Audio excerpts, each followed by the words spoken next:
BCom part first, subject ABST business statics, lesson statical average. पिछली class में अपन ने क्वेश्चन नंबर 28 तक कर लिया था। आज अपन इस क्लास में क्वेश्चन नंबर 29 कर रहे हैं। क्वेश्चन नंबर 29 में एक तो मीडियन के बारे में पूछा है, एक क्वार्टाइल्स चतुर्थक और एक डेसिल दशमक और एक परसेंटाइल शतमक। और इसमें भी डबल डेटा है, वर्ष 2012 और वर्ष 2013। तो जो बोर्ड पर मैंने जो हल किया है वो 2012 का डिटेल है, ये 2012 का सॉल्यूशन है। 2013 का सेम ऐसे ही होगा, बस उसके जो नंबर्स यानी आंकड़े हैं वो अलग होंगे, बाकी इसी टाइप से करना आपको। तो मैं केवल 2012 से रिलेटेड जो है उसी को ही मैं सोल्व कर रहा हूँ। 2013 का इसी बेस पर आपको करना है, ठीक है ना।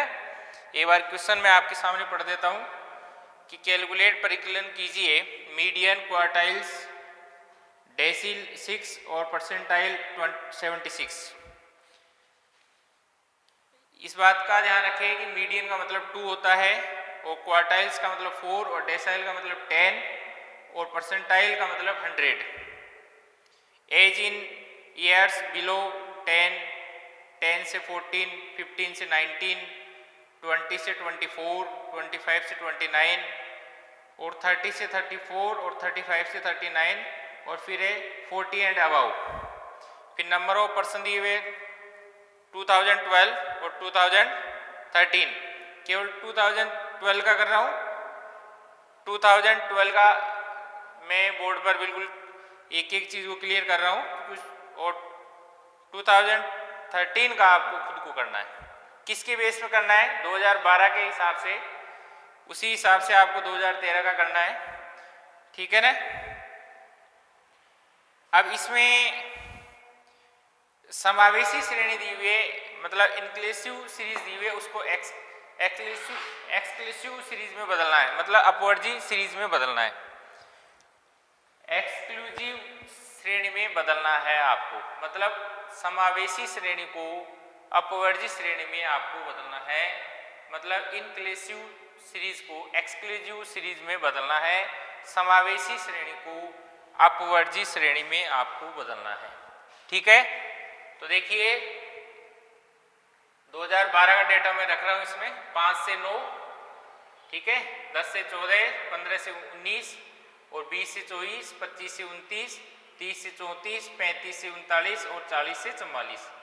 देखिए 9 पर खत्म हो रहा है, 10 से स्टार्ट है, 14 पर खत्म हो गया, 15 से स्टार्ट है, 19 पर खत्म हो गया, 20 से स्टार्ट है।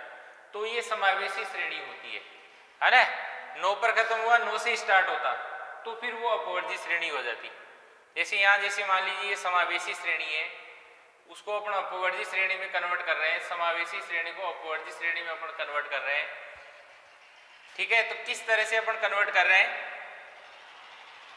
9 और 10 का अंतर 1 है, 14 और 15 का अंतर 1 है, और 19 और 20 का अंतर 1 है, 24 और 25 का अंतर 1 है, 29 और 30 का अंतर 1 है। जो डिफरेंस है, मतलब इसको बोलते हैं जो बिफोर क्लास है ना और जो नेक्स्ट क्लास है, ये तो L2 होता है, ये L1 होता है। तो इन दोनों का जो डिफरेंस होता है ना, उसमें 2 का भाग देते हैं। तो ये 9 और 10 में कितना डिफरेंस है? 1 का। तो 1 में किसका भाग देंगे? 2 का। कितने का भाग देंगे? 2 का। तो 1 में यदि अपन 2 का भाग देते हैं तो कितना आता है? 0.5। तो L1 में तो आपको 0.5 लेस करना है और L2 में आपको प्लस करना है 0.5। 0.5 L1 में तो माइनस करना है और L2 में प्लस करना है। L1 होता है इस साइड वाला और उस साइड वाला क्या होता है? L2 होता है। तो इसमें 0.5 घटाओ 4.5, इसमें 0.5 जोड़ो 9.5, इसमें 0.5 घटाएंगे 9.5, इसमें 0.5 जोड़ेंगे तो 14.5, इसमें 0.5 घटाएंगे तो 15 में 0.5 घटाएंगे 14.5 और 19 में 0.5 जोड़ेंगे तो 19.5। इस तरह से आपको समावेशी श्रेणी को अपवर्जी श्रेणी में कन्वर्ट करना है, ठीक है। इंक्लूसिव सीरीज को एक्सक्लूसिव सीरीज में कन्वर्ट करना है। आप देखो जब एक्सक्लूसिव सीरीज मतलब अपवर्जी श्रेणी में जब ये कन्वर्ट हो गया तब देखो 9.5 पर एंड हो गया, 9.5 से स्टार्ट है ना, 14.5 पर एंड हो गया, 14.5 पर ही स्टार्ट है। तो ये अपवर्जी श्रेणी में बदल गई ये सीरीज, है ना। तो समावेशी श्रेणी है तो उसको आप अपवर्जी श्रेणी में बदलिए। रही बात यहाँ पर दे रखा 10 से बिलो, तो 10 तो ले नहीं सकते अपन, क्योंकि जैसे यहाँ पर 14 से 15 है, 19 से 20 है, तो यहाँ पर कितना लेंगे 9, और 9 से काउंट करते हुए 5 पीछे चलो, तो 9, 8, 7, 6 और 5, तो 5 से 9 हो गया, ठीक है ना। इस हिसाब से बनाना है। नेक्स्ट, समावेशी श्रेणी को अपन ने अपवर्जी श्रेणी में कन्वर्ट कर दिया, ठीक है ना। अब आगे देखो, ये एफ आपको दिया हुआ है 5, 8, 7, 12, 28, 20, 10, 10 ये दिया हुआ है। इसकी सीएफ बनाएंगे अपन, तो सीएफ देखो किस हिसाब से बनाएंगे, आप जानते हो पहले से, 5 का 5 आ गया, 5 में 8 जोड़ेंगे 13, और 13 में 7 जोड़ेंगे तो 20, और 20 में 12 जोड़ेंगे तो 32, और 32 में 28 जोड़ेंगे तो 60, और 60 में 20 जोड़ेंगे 80, 80 में 10 जोड़ेंगे 90, और 90 में 10 जोड़ेंगे तो 100, तो एफ का जोड़ हो गया 100। अब मैंने इधर कॉलम बनाए मीडियन यानी मध्य का, क्वार्टाइल्स यानी चतुर्थक, और डेसिल दशमक, और परसेंटाइल शतमक, ऐसे 4 चीजें मैंने अलग। ये 2012 का है ओनली, 2013 का वापस ऐसे ही करना है आपको, 13 का आपको करना है, 12 का मैं बता रहा हूँ, है ना। 13 का मैं बताऊंगा फिर बोर्ड भी इतनी जगह भी नहीं बचेगी, है ना, नहीं कर पाऊंगा। 12 का बड़ी मुश्किल से एडजस्ट करके मैंने इसको बोर्ड पर लिखा है, तो 13 का आपको खुद को करना है इसी हिसाब से जिस तरह से मैंने 2012 का हल किया है। तो देखो सबसे पहले मीडियन देखते हैं अपन मध्य का, तो देखिए छोटा एम निकालेंगे n/2, n का मान है 100, तो 100/2 कितने हो गए 50, ठीक है ना। अब ये 50 आपको सीएफ में देखना है, 50 देखना है आपको सीएफ में, है ना, तो 32 में नहीं आएगा, 60 में आ जाएगा ना 50, 32 में नहीं आएगा, 60 में तो आ जाएगा 50, तो ये m लिख दिया मैंने यहाँ पर, है ना, दिखाई दे रहा होगा m, यानी ये मध्य का वर्ग हो गया, मीडियन क्लास हो गई है ना। तो इसमें ये L1 हो गया 24.5, तो है ना, 28 F हो गया, और इससे जस्ट ऊपर जो है वो C हो गई, यानी इस वर्ग के लिए ये C हो गई 32। तो देखिए बड़ा M का सूत्र है L1 + I/F, छोटा m - C, तो L1 अपन ने कितना लिया 24.5, वर्गांतराल इनमें डिफरेंस है 5-5 का, वर्गों में डिफरेंस कितना है 5-5 का, और F देखिए कितना है 28, है ना, और छोटा m ये आ गया 50, और C ये C हो गई 32, है ना। अब 24.5 + 5/28, 50 में से 32 लेस करेंगे तो 18, 24.5 + 5 को 18 से गुणा करेंगे 90, और 90 में 28 का भाग देंगे तो 3.21, 24.5 में 3.21 जोड़ेंगे तो 27.71, अतः मध्य का यानी मीडियन 27.71 एज मैंने इसलिए लिखा है क्योंकि ये जो क्लास है वो एज में है ना। आप क्वेश्चन में देखेंगे ना 29 में एज इन ईयर लिखा हुआ है, तो ये एज में है क्लास, इसलिए जो भी आंसर है उसके आगे आप एज लिख दीजिए, जो भी आपके आंसर आ जाए उसके आगे आप एज लिखना है आपको, है ना, वर्ष या उसकी आयु, ठीक है ना, वर्षों में उसकी आयु, है ना। आगे चलिए, अब अपन को क्वार्टाइल से यानी चतुर्थक करना है, तो Q1 पहले छोटा Q1 n/4, n का मान आपको पता है 100 है, तो 100/4 25 हो गया। अब 25 आपको देखना है CF में, 5 में नहीं आएगा, 13 में नहीं आएगा, 20 में भी नहीं आएगा, 32 में आ जाएगा ना। यहाँ मैंने Q1 भी लिखा है ना बड़ा, यानी Q1 के लिए ये वर्ग आ गया अपना, है ना। तो L1 तो हो जाएगा 19.5, F हो जाएगा 12, और इससे जस्ट ऊपर इसकी C हो जाएगी 20, है ना। यह Q1 लिख रखा है मैंने। आगे चलिए, तो बड़ा Q1 का सूत्र हो गया L1 + I/F, छोटा Q1 - C, तो L1 देखो यहाँ कितना हो गया, यहाँ देखो Q1 वाले वर्ग में 19.5, है ना, प्लस I वर्गांतराल कितना है, क्लास इंटरवल मतलब वर्गों में अंतर कितना है 5 का, है ना, 5, और F देखो कितना है 12, है ना, ये 12 आ गया। छोटा Q1 कितना आया 25 और C ये Q1 का वर्ग है ना, इससे ऊपर C देखो 20, ये 20 आ गया। 19.5 प्लस 5/12 गुणा 25 में से 20 घटाएंगे तो 5। 19.5 प्लस 5 गुणा 5 25, 25 में 12 का भाग देंगे तो 2.08। 19.5 में प्लस करेंगे ना 2.08 तो 21.58 एज, अतः Q1 बराबर 21.58 एज। ठीक है, अब निकालेंगे Q3। छोटा Q3 कैसे निकलेगा, बराबर ये 3 है तो यहाँ ऊपर 3 भी लगाएंगे है ना, यहाँ पर 1 था तो 1 ऊपर लगा दे, कोई फर्क नहीं पड़ता, क्योंकि किसी भी संख्या को 1 से गुणा करते तो उसके मान में किसी प्रकार का कोई परिवर्तन नहीं होता। तो यहाँ छोटा Q3 है तो यहाँ 3 लेंगे है ना, तो 3n डिवाइड 4, तो 3n कितना है 100, तो 3 गुणा 100/4 75 आ गया। अब 75 देखना है आपको CF में, 5 13 20 32 60 में नहीं आएगा, 80 में आएगा। 80 में देखो मैंने Q3 लिख रखा है ना, तो ये Q3 के लिए ये वर्ग आ गया, क्योंकि 75 इसमें ही आएगा 80 के अंदर ही। चलिए Q3 बराबर L1 प्लस I/F छोटा Q3 माइनस C। L1 देखो आप Q3 वाले वर्ग में L1 देखो 29.5, तो ये आ गया 29.5 L1 plus I class interval 5, F कितना है देखो, यहाँ देखो F कितना है 20, तो ये 20 ले लिया अपन ने है ना। छोटा Q3 कितना है देखो 75, ये 75 आ गया। C देखो ये जो Q3 का जो क्लास आ गई ना अपनी, ये वर्ग उससे जस्ट ऊपर वाला C होता है, तो यहाँ से जस्ट ऊपर देखो मैंने निशान भी लगा रखा है 60, तो ये 60 हो गया। 29.5 प्लस 5/20 गुणा 75 में से 60 घटाएंगे तो 15 बचेंगे है ना। फिर 29.5 प्लस 5 को 15 से गुणा करेंगे तो 75 20 है ना, 20 का 20। 29.5 प्लस 75 में 20 का भाग देंगे 3.75 है ना, तो 29.5 में प्लस करेंगे 3.75 तो 23.25 एज आ गई। यानी अपन कह सकते हैं कि अतः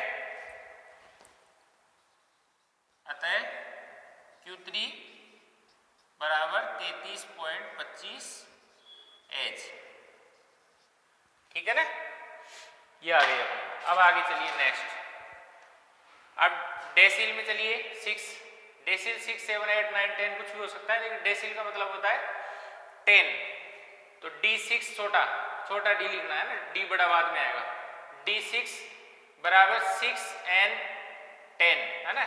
आप ये ध्यान रखना मीडियन का मतलब 2 है और क्वार्टाइल्स का मतलब 4 और डेसिल का मतलब 10 है ना, और परसेंटाइल का मतलब 100, ये ध्यान रखना है। दोबारा से बता रहा हूँ, मीडियन का मतलब 2, क्वार्टाइल्स का मतलब 4 और डेसिल का मतलब 10 और परसेंटाइल का मतलब 100।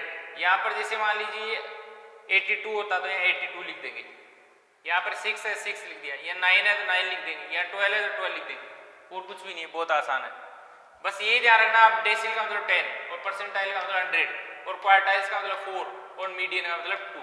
ठीक है, तो छोटा D6 बराबर 6n डिवाइड 10, तो 6 का 6 आ जाएगा है ना, ये 6 है ना इसलिए, और n का मान कितना है 100, तो 6 गुणा 100/10, 600 के अंदर 100 का भाग देंगे 60, तो अब 60 देखना आपको CF में, आ जाइए 60 देखना आपको CF में है ना, ये बिल्कुल 60 फिक्स ये आ गया।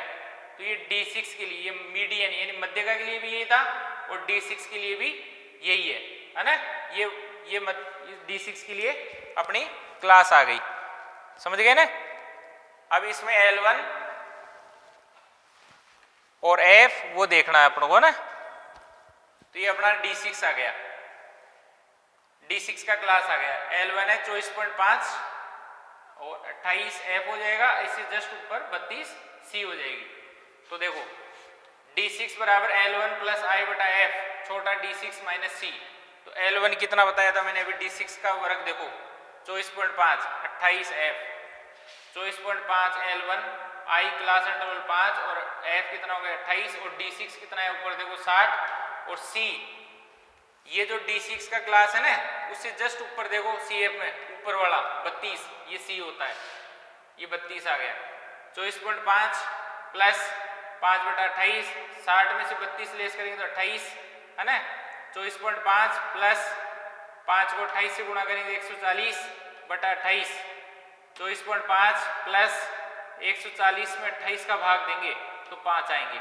24.5 में 5 को प्लस करेंगे तो 29.5 एज आ जाएगा। अतः D6 बराबर 29.5 एज। 29.5 या 29.50 ए की बात है, ठीक है। अब आ जाइए आप नेक्स्ट परसेंटाइल 76। परसेंटाइल 76 में 76 है तो 76 लिख देंगे, 89 है तो 89 लिख देंगे, 42 है तो 42 लिख देंगे, जो है वो लिख देंगे। बस परसेंटाइल का मतलब 100 है, ये ध्यान रखना। चलो तो n का मान 100, तो 76 गुणा 100 डिवाइड 100 तो 76 आ गया। 100 से 100 कट गया, 76 बच गया। अभी आपको 76 इसमें ये जो परसेंटाइल का वर्ग ढूंढने में मदद करेगा 76 है ना। तो 76 देखो CF में आप 60 में भी नहीं है, 80 में आ जाएगा। तो 80 के अंदर Q3 आया था और P76 भी आ गया इसके अंदर ही है ना, ये आ गया। अब P76 बराबर L1 प्लस I बटा F, छोटा P76 है ना, छोटा P76 माइनस C। L1 देखो बाप, P76 वाले में L1 29.5 और 20 F है, तो L1 29.5 plus I class interval 5 और F 20 और छोटा P76 हो गया 76 और C देखो आप, जो P76 का वर्ग है ना उससे जस्ट ऊपर C आती है, इससे जस्ट ऊपर, तो कितनी है 60, तो ये कितनी आ गई 60 है ना। अब 29.5 प्लस 5/20 और 76 में 60 घटाएंगे तो 16। 29.5 प्लस 5 को 16 से करेंगे तो 80/20। 29.5 प्लस 80 में 20 का भाग देंगे तो 4 और 29.5 में 4 प्लस करेंगे तो 33.5 एज, यानी अतः P76 बराबर 33.5 या 33.50 एज। इस तरह से बहुत आसान है। इसमें ये सारा आ गया, मीडियन भी आ गया, क्वार्टाइल्स भी आ गया, डेसिल भी आ गया, परसेंटाइल भी आ गया। तो इस टाइप का कोई भी उदाहरण हो, कोई भी एग्जांपल्स हो, उसको भी आप करें। इस टाइप का कोई क्वेश्चन हो उसको भी आप करें। 2012 के डेटा के आधार पर मैंने ये सोल्व किया है, आप 2013 के आधार पर भी इसको सोल्व करें, है ना, जिससे आपकी प्रैक्टिस भी बढ़ेगी और आपका कॉन्फिडेंस भी बढ़ेगा और आपको निश्चित रूप से आपको सवाल भी आने लग जाएंगे। तो लेकिन आपको मेहनत तो करनी ही पड़ेगी, नोटबुक उठा के, और आपको लिखना तो पड़ेगा, ऐसे देखने से नहीं आएगा, है ना। मेहनत के बिना नहीं आएगा, चाहे आप कुछ भी करो, ठीक है ना, चाहे आप उसको 10 बार पढ़ लो नहीं आएगा, आपको नोटबुक उठा के और उसमें लिखना ही पड़ेगा। और खुद के हिसाब से कुछ एग्जाम्पल्स और कुछ क्वेश्चन खुद को करने पड़ेंगे, जब ही आपको अच्छी तरह से आएगा, बाकी नहीं आएगा। इसलिए आपको मैं बार बार यही कह रहा हूँ कि क्वेश्चनों के साथ में आप एग्जाम्पल्स भी करते रहें। और मुझे पता है कि इस चैप्टर में काफ़ी समय लग रहा है, लेकिन मुझे ये भी पता है कि इसी चैप्टर के आधार पर पूरी बुक टिकी हुई है। ये चैप्टर यदि आएगा तो आगे के चैप्टर आएंगे, अन्यथा नहीं आएंगे। आगे के चैप्टर अपन 2-2 दिन में भी पूरे कर सकते हैं, लेकिन इस चैप्टर को नहीं कर सकते, क्योंकि यदि यही चैप्टर अपने समझ में नहीं आया तो ये पूरा का पूरा पेपर जो अपना APST का बिजनेस स्टैटिस्टिक्स जो पेपर है वो बिल्कुल आपको समझ में नहीं आएगा। इसलिए ये चैप्टर बिल्कुल डिटेल से और गहनता से समझने की आवश्यकता है। यदि यह आपके समझ में आ गया तो आने वाले चैप्टर आपको बड़े ही आसानी से समझ में आ जाएंगे। इसलिए फिर कह रहा हूँ, इस चैप्टर को आप आसान नहीं लें और रेगुलर क्लासें लें आप, और रेगुलर पढ़ाई करें जब भी होगा। अन्यथा आप सोच रहे हो कि 1-2 महीने में अपन पढ़ लेंगे, पास हो जाएंगे, अच्छे नंबर आ जाएंगे, यह केवल आपका भ्रम है, ऐसा कभी भी नहीं हो सकता। आपको अकाउंट्स में तो साल भर आपको मेहनत करनी पड़ेगी, जब जाकर आपको अच्छा रिजल्ट मिलेगा। ठीक है, थैंक यू।